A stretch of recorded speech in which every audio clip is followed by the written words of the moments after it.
tugiye kubabwira muri make igihugu cya Afrika y'Epfo, Afrika du Sud cyangwa South Africa mu cyongereza. Sobanukirwa intambara y'abimukira bahura nayo muri Afrika y'Epfo, xenophobia mu rurimi rw'icyongereza. Ngewe ubigezeho iyi nkuru ni Jackson Mandela, nararibonye mu itangazamakuru ndetse nkaba n'umushakashatsi ku mbe dutuyemo. Futeke wena, futeke makwirikwiri. This is our land. Go back to your country. N'amagambo y'abene gihugu b'Abanyafrika y'Epfo bahora batoteza abimukira baba muri Afrika y'Epfo. Bisobanura ngo nimhoshi mugende musubiri wanyu. Ubu n'ubutaka bwacu. Mu by'ukuri mu bushakashatsi bwatanzwe n'ikigo cya GIG Company, iki kigo cyavuze yuko abimukira b'abanyamahanga baba muri Afrika y'Epfo muri rusange babayeho nabi. Ntago wabaho mu buzima bw'ubwoba ngo uzagere uturasa ku mubiri. Ababimukira bahora bari ku nkeke yuko igihe icyo ari cyose intambara nanone yakongera ikarota. Mbese ni nk'imbeba n'injangwe bahora barebana y'ingwe. Nibe bakundana mba abanyamahanga. Reka tubagezeho mu ncamake ku batazi ibibera ku butaka bwo muri Afrika y'Epfo ku byerekeranye n'abimukira b'abanyamahanga baba baraje gushaka ubuzima. Abahanga iyi ntambara bayise mu rurimi rw'icyongereza xenophobia. Ni intambara y'ironda karere cyangwa twayita intambara yo kwikunda. Ni intambara mbi cyane itezwa n'insoresore z'abazuru bimbura mikoro. Abenshi muri aba bateza iyi ntambara bavuga ko abimukira baje bakabatwara utuzi twabo bityo bagakubitwa n'ubushomeri. Aha twabibutse yuko igihugu cya Afrika y'Epfo gikize muri byose, ariko nicyo cya mbere giteza umutekano muke ku isi yose. Insoresore z'Abanyafrika y'Epfo zirara mu maduka y'abirabura babimukira maze bakabasahura. Leta ya Afrika y'Epfo nta mbaraga babishyiraho mu kubirwanya, ariko mu mwaka wa 2018 ubukungu bwa Afrika y'Epfo bwarazahaye cyane bitewe n'iyi ntambara yasakaye ku isi yose, bityo ba mukerarugendo benshi banga kuza muri Afrika y'Epfo bazi ko igihugu cyose kirimo intambara. Dore uko intambara yatangiye.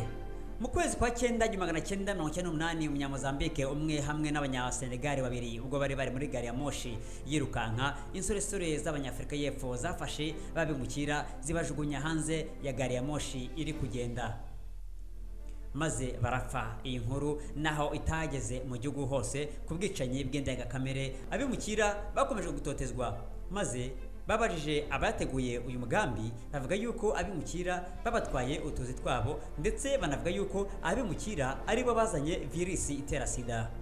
Nyamara igihugu cya Afrika y'Epfo nicyo gihugu cya mbere muri Afrika mu mubare mwinshi w'abanduye virusi itera sida, ndetse Afrika y'Epfo iza mu ba mbere ku isi mu kwandura virusi itera sida.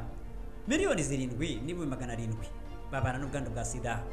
Mu mwaka wa 2008 nanone intambara yararose kubimukira baba muri Afrika y'Epfo, abasaga 37 bataye ubuzima n'abandi gukomereka maze ibihumbi by'abantu birahunga.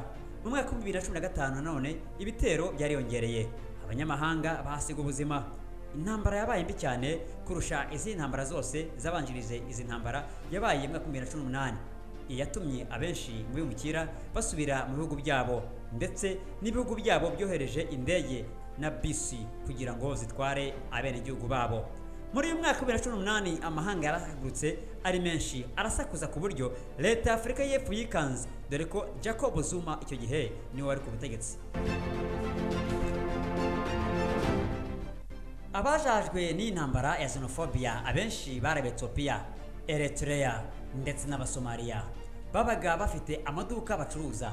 Abanyafrika y'Epfo babirayemo maze barabasahura bikabije ndetse baranabatwikira. Byari babaje kubona umwirabura mugenzi wawe agukorera ibyo bintu. Abazungu bayibonye barumiwe. Nguko Abanyafrika uko tubayeho, nitwifurizanya ineza n'imigisha, ahubwo duhora dushaka gupingana no kumva ko runaka adashoboye ubuyobozi, mu gihe abazungu bo bifashe n'uduhugu twabo maze bariteranya bavamo igihugu kimwe cy'amaboko manini. Ariko iwacu muri Afrika siko bimeze. Abanyanigeria basaga 300 uwo munsi basubiye Lagos barataha. Umunyamakuru wacu yabajije umwe mu Banigeria niba azagaruka, nawe amusubiza amubwira ati aho kugaruka muri Afrika y'Epfo napfira mu gihugu cyanjye cya Nigeria. Ati iki si igihugu kidafite ubuyobozi. Ati ni gute wambwira ngo leta inanirwa guhagarika umusivile kandi nta mbunda afite? Ati aka nakagambane. Nanone uwo munsi muri Nigeria hiwe akaduruvaye ko kwihorera. Bati ni gute abirabura twakwisubiranamo? Afrika y'Epfo yari ifite ishoramari rikomeye mu gihugu cya Nigeria, harimo n'ubuhahirane bwa petrol ndetse n'andi makampani akomeye ya DSTV, MTN, Shoprite n'ibindi byinshi. Uwo munsi abaturage ba Nigeria batanze gasopo ku byaberaga muri Afrika y'Epfo byo guhohotera abimukira baje kwishakira imibereho. Bityo abaturage ba Nigeria barihoreye maze batwika amasupermarket y'abanyafrika y'Epfo yakoreraga muri Nigeria ndetse n'andi makampani akomeye barayirukana arataha. Yewe ntibagarukiye aho, ahubwo banahagaritse isoko rya petroli muri Afrika y'Epfo. Ni ukuvuga ngo nta petroli bongeye kubaha. Hano Minisitiri w'Ububanyi n'Amahanga wa Afrika y'Epfo ngo abyumve yihutiye kujya gusaba imbabazi ndetse no kunegosiya. Naho Lusaka muri Zambia abaturage baho nabo barihoreye binjira mu by'abanyafrika y'Epfo bakoreraga muri Zambia, barabasahura ibindi barabitwika. Ba mukerarugendo bazaga muri Afrika y'Epfo ntibongeye kuza nk'uko bikwiye. Uyu muriro wajimijwe n'andi mashyaka atarivugwaho rumwe n'ishyaka rya ANC ndetse na Perezida Zuma. Muri gahunda yo gupanga intambara yindi mu mwaka 2020 ntiyabaye kubera coronavirus yahise itereramo, maze benshi bafungirwa mu mago yabo, mbese byari guma mu rugo. Tuvuze bya Afrika y'Epfo bwakwira bwacyo ni byinshi. Uyu munsi reka dusuzereze hano, naho butaha ntibagacikwe n'ibiganiro byacu bya buri munsi kuva muri Cape Max Television. Cape Max TV ni televiziyo ya mbere muri Afrika itanga ibiganiro byiza kandi biryoshye. Yari Jackson Mandela, inararibonye mu itangazamakuru ndetse nkaba n'umushakashatsi ku mume dutuyemo. Naho butaha murakoze murakarama.